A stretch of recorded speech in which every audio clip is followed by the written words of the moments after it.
Hello everyone, good morning. তোমরা সবাই কেমন আছো? আশা করি ভালোই আছো। আমি ভালোই আছি। আজ আবারও একটা নতুন ব্লগ নিয়ে এসেছি। কেমন হয়েছে অবশ্য আমাকে কমেন্ট করে বলবে। যদি ভালো হয়ে থাকে তাহলে ভিডিওতে লাইক করে চ্যানেলটা সাবস্ক্রাইব করে দিয়ে পাশে থাকবে। প্রতিদিনের মতো আমি আমার ব্লগ স্টার্ট করছি। এখন বাজে 5:30। অনেকক্ষণ হেঁটে হেঁটে হাঁটাহাঁটি করে আমি চলে যাব স্নান করতে। স্নান করে আবারও চলে যেতে হবে ঠাকুর ঘরে ঠাকুর সেবার দেওয়ার জন্য। আমি সারাদিন কি করব আজ এই ব্লগের মাধ্যমে তোমাদের কাছে শেয়ার করব। তোমরা প্লিজ কেটে কেটে দেখবে না, পুরোপুরি ভিডিওটা দেখবে। তো আমার স্নান করা শেষ হয়ে গেছে। স্নান করা শেষ হয়ে আমি চলে এসেছি ঠাকুর সেবা দেওয়ার জন্য। ঠাকুর সেবা দেওয়া হয়ে গেছে। আজকে হচ্ছে একাদশী, তার জন্য আমি ভালোভাবে ঠাকুর সেবা দিচ্ছি। কারণ আমাদের গোপুসোনা আছে, গোপুসোনাকে আজকে তো আর অন্য কিছু দিতে পারবো না। তার জন্য গোপুসোনাকে ফলের ভোগ দিয়ে আমার ঠাকুর ঘরে কাজ শেষ করে আমি চলে এসেছি রান্নাঘরে। হাজব্যান্ড আবার দোকানে চলে যাবে। হাজব্যান্ডের জন্য এখানে রুটি আর সেওয়াই বানিয়েছি। তো হাজব্যান্ডও খেতে দিয়ে দিচ্ছি। হাজব্যান্ডের খাওয়া দাওয়া শেষ হলে পরে বাচ্চাদেরকে খাওয়াবো। বাচ্চারা এখন পর্যন্ত ঘুমের থেকে ওঠেনি, কিছুক্ষণের মধ্যে ওরা উঠবে। এখন বাজে 8:30। তো দেখতে পাচ্ছ হাজব্যান্ডের জন্য খাওয়া রেডি করে নিয়েছি। আমাদের এখানে খাওয়া শেষ হয়ে গেছে। বাচ্চারা ওঠার আগে আমি চলে যাচ্ছি বাসি কাজগুলো করার জন্য। অনেক কাজ পড়ে রয়েছে। তো দেখতে পাচ্ছি এখানে আমি বাসন ধুয়ে নিচ্ছি। এতটা গরম পড়েছে, কিছুক্ষণের মধ্যে বাসনটি ধোয়া শেষ না হলে এতটা গরম পড়বে। আমাদের পিছন সাইডে এতটা রৌদ্র পড়ে না, কিছু কাজ করা অসম্ভব হয়ে উঠছে। তার জন্য আমি সকাল সকাল ওইদিকের কাজগুলো ঝটপট সেরে আসি। এখন বাজে গেছে 9:30। 9:30 সময় দেখতে পাচ্ছ কি পরিমাণে রৌদ্র পড়েছে। দেখতে পাচ্ছ ড্রামের উপরে কীভাবে রৌদ্রটা পড়েছে। এত রৌদ্র উঠেছে আজকে, কিভাবে যে থাকবো চিন্তা করে পাচ্ছিলাম না। আমাদের ঘরে এখনো সিলিংটাও দেওয়া হয়নি। এত গরম ঘরে, একদম চলাফেরা বহুত কষ্ট হয়ে যাচ্ছে। আমি ঝটপট করে বাসন ধোয়াটা শেষ করে আবারও চলে এসেছি এখানে। কাপড় কিছু ছিল, কাপড়গুলা ধোবো বলে কাপড়গুলা ভালো করে ধুয়ে আবারও দিয়ে দেবো শুকাতে। কাপড়গুলা ধোয়া শেষ হয়ে গেছে। কাপড়গুলা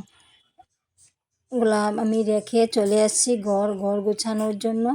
বাচ্চারা উঠেছে, এবারে আমি ঘরটা গুছিয়ে নিই।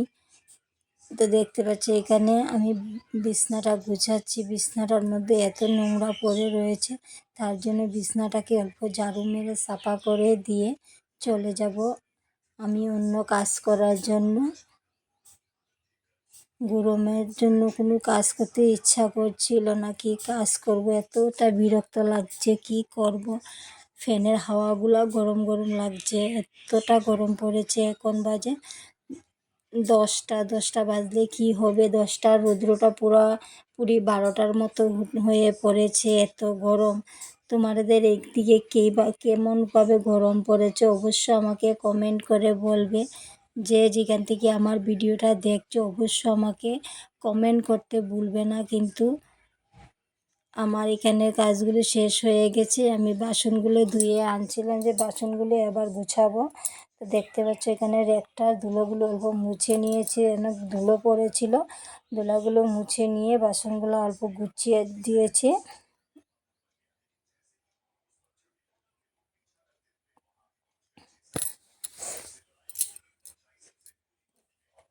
স্কুল বন্ধ করেছে তার জন্য অনেকটা কাজ কমে আছে। এখন যখন স্কুল খুলে যাবে তারপরে বাচ্চাদের জন্য আমি অনেক কাজ করতে পারি না, ব্লগ করাটা আমার একটা অসম্ভব হয়ে যায়। বাচ্চারা যখন স্কুলে চলে যায় তারপরে আমি ব্লগ অল্প অল্প করে করি। আমি নিজের হাতে একা একা ব্লগ করে, একা এডিটিং করি, একাই আমি সব কিছু করি। আমি পারি না তোমাদের মতো এত গুছিয়ে গেছে কথা বলতে, এত ভালো করে ভিডিও শ্যুট করতে।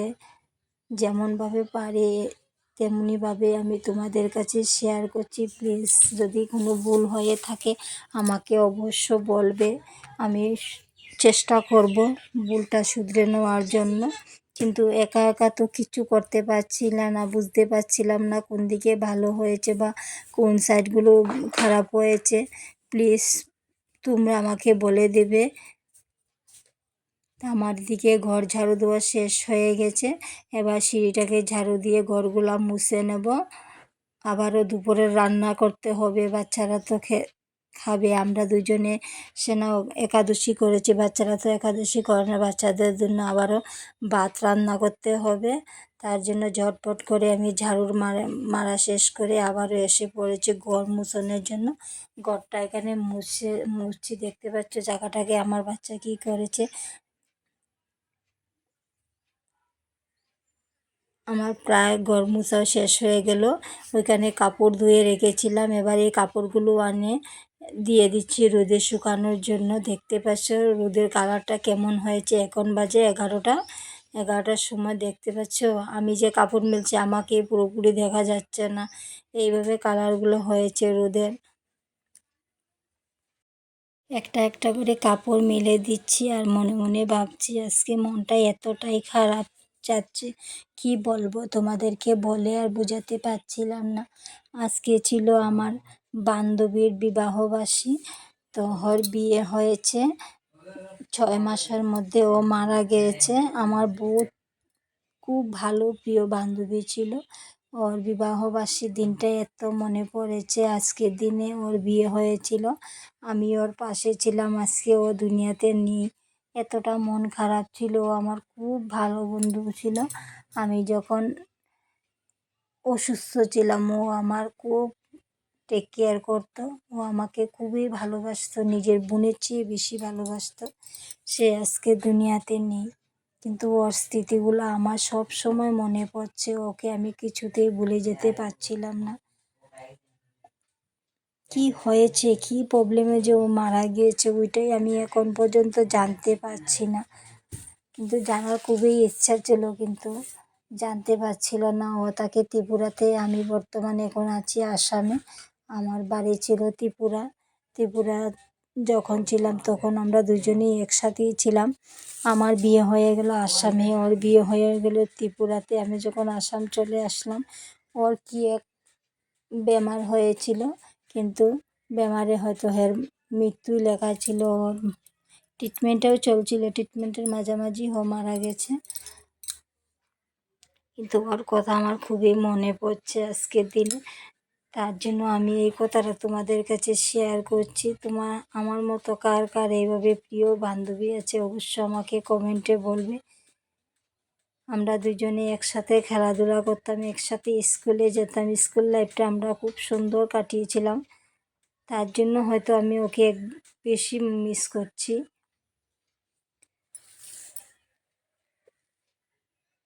এখানে আমি কাপড়গুলো ধুয়েছিলাম, যে সব কাপড় উঠিয়ে এনে বিকালে, এখন বাজে বিকাল 3:30, সব কাপড়গুলো আমি একটা একটা করে বাইস করে নিচ্ছি। কাপড় বাইস করা শেষ হলে পরে আবারও গা ধুয়ে যেতে হবে ঠাকুরঘরে। এবার আমাদের প্রার্থনার টাইম তো হচ্ছে 6:13-তে। তার জন্য 6টার সাথে সাথে আমি গা ধুয়ে আবার চলে যাব ঠাকুরঘরে। আগে আমি সব কামগুলা গুছিয়ে নিচ্ছি, এখানে রাখছি বাচ্চাগুলোর কাপড়।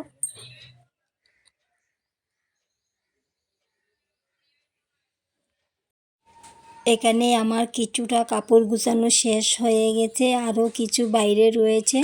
আমি এখনই যাচ্ছি ওই কাপড়গুলো আনতে।